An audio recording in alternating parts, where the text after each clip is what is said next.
Bienvenue dans cette nouvelle vidéo du chapitre 1 de géographie première consacré à la métropolisation, un processus mondial différencié. Dans la dernière vidéo, nous avons vu que le monde était de plus en plus urbain. Aujourd'hui, nous allons nous intéresser à la métropolisation comme processus sélectif. Tout d'abord, reprenons les définitions. Métropole vient du grec métropolis, c'est-à-dire la ville, polis, mer. Une métropole est une grande ville qui exerce une influence sur le territoire qui l'entoure.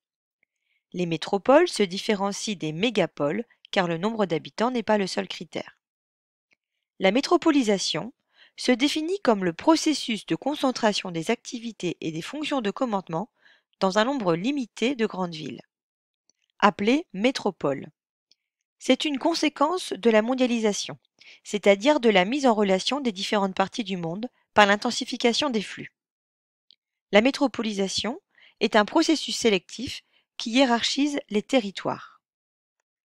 La métropolisation s'opère dans des lieux privilégiés. En effet, si on regarde cette carte, on voit bien que les métropoles sont d'abord localisées sur les littoraux des pays développés, mais également de plus en plus sur les littoraux des pays émergents. Comment mesurer la métropolisation ? Il n'existe pas de critères reconnus par tous pour mesurer le rayonnement métropolitain. Certains chercheurs ne prennent en compte que le critère économique, mesuré par le PUB, produit urbain brut. C'est l'équivalent, à l'échelle des agglomérations urbaines, du produit intérieur brut, c'est-à-dire le PIB, pour les États. Par exemple, avec un produit urbain brut de presque 1200 milliards de dollars, la richesse produite à Tokyo est équivalente au produit intérieur brut du Mexique.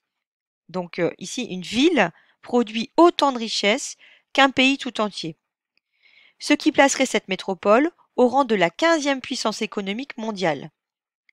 Les critiques que l'on peut faire à cet indicateur sont les mêmes que celles du PIB, en particulier l'absence de prise en compte du coût environnemental de la concentration des richesses dans les grandes villes. Il existe d'autres possibilités de mesurer cette métropolisation, ainsi avec l'indice GAWC, l'indice des villes mondiales dans la globalisation. Il repose sur l'insertion de la ville dans le réseau des firmes de services supérieurs aux entreprises et leur interaction avec les autres métropoles. Cette carte illustre justement ce classement des métropoles en 4 catégories selon leur rayonnement et leur intégration dans les flux de la mondialisation. On retrouve ainsi les villes les plus globalisées, New York, Londres, Paris, Dubaï, Shanghai, Tokyo, Beijing, et puis des villes de rang mondial, mais un peu moins importantes, comme Istanbul, Moscou, ou encore plus petites, comme Lisbonne. D'autres chercheurs ajoutent aux critères économiques le pouvoir de commandement politique et l'influence culturelle, comme dans l'indice des villes globales qui est présenté ici.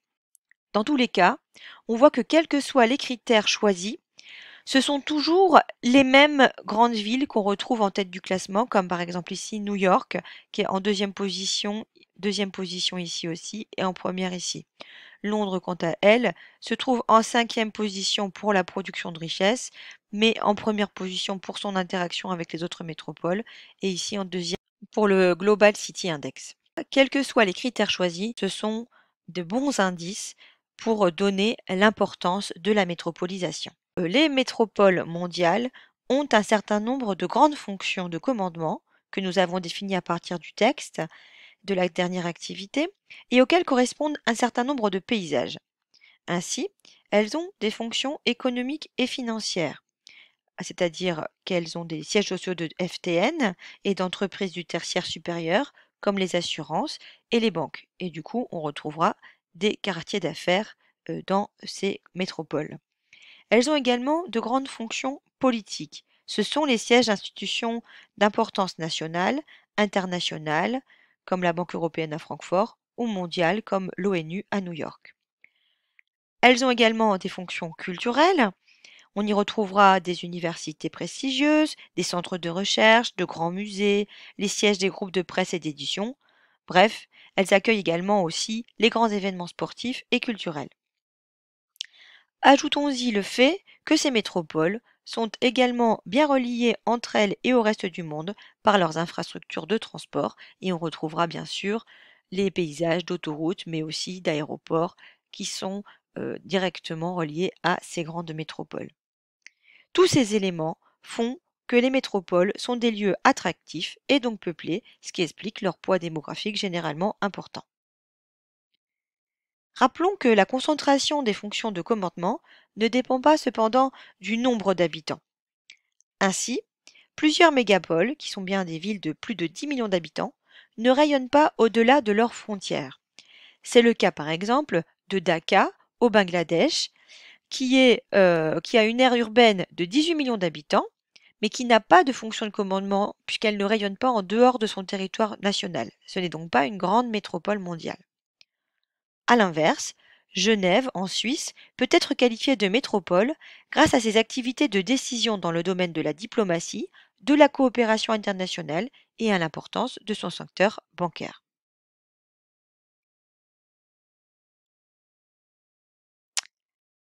Toutes les villes n'ont pas la même capacité à cumuler des fonctions de commandement et donc à pouvoir être considérées comme des métropoles. Comme nous le reverrons dans la prochaine capsule, les métropoles sont en mesure de contrôler et d'impulser l'innovation et la créativité par l'échelle de leur rayonnement, qui peut être mondial, national ou régional. Donc, exemple d'une métropole d'influence mondiale, New York, mais aussi Washington ou encore Los Angeles. Ici, au niveau des États-Unis, une métropole d'influence nationale serait Chicago, Boston ou San Francisco, alors que Atlanta, Saint-Louis ou Denver ne rayonnent pas au-delà de leur région. Ce sont de grands centres régionaux, mais elles n'ont pas une importance mondiale. Notons enfin que ce terme de régional peut être utilisé à la fois comme une subdivision de national, comme ici, mais également être synonyme de supranational à l'échelle de plusieurs pays, par exemple à l'échelle du continent américain. À l'échelle de l'Europe, on pourrait dire que Francfort est une métropole régionale, mais donc qui se situerait ici entre national et mondial, donc à l'échelle du continent européen, de la grande région Europe. Pour terminer cette première partie, je vous propose cette carte mentale qui résume bien les liens qu'il existe entre urbanisation, métropolisation et mondialisation. Voilà, j'espère que ça vous aura aidé et je vous souhaite une bonne journée. À bientôt pour une prochaine capsule.